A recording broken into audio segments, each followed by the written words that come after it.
Nagsagawa ng lecture ang mga tauhan ng Regional Mobile Force Battalion 5 hinggil sa Republic Act No. 10627 o Anti-Bullying Act of 2013 at pag-iwas sa online extremism sa Barangay Binitayan, Daraga Albay. Layunin nito na palawakin ang kamalayan ng komunidad at mga mag-aaral tungkol sa kahalagahan ng pagpapanatili ng isang ligtas, inklusibo at mapayapang kapaligiran sa paaralan. Tinalakay ng mga takapagsalita ang mga probisyon ng Republic Act No. 10627, ang iba't ibang uri ng bullying, ang mga epekto nito sa pisikal at emosyonal na kalagayan ng mga biktima. Nagbigay rin ang RMFB-5 ng impormasyon hinggil sa pag-iwas sa online extremism.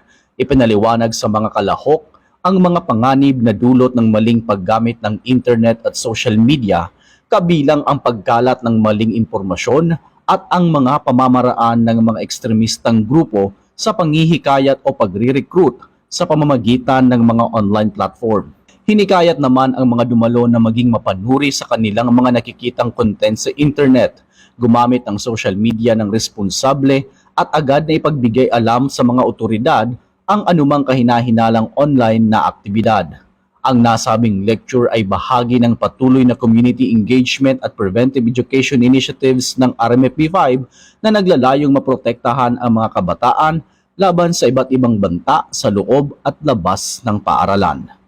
Patuloy na naninindigan ang RMFB-5 sa pagsusulong ng mga programang nagbibigay kaalaman at nagpapatibay sa kamalayan ng publiko alinsunod sa hadikain ng PNP na mapanatili ang kapayapaan at kaayusan sa bawat pamayanan.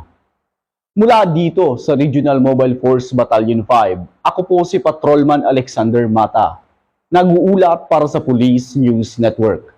Bagong PNP para sa bagong Pilipinas, serbisyong mabilis, tapat at nararamdaman.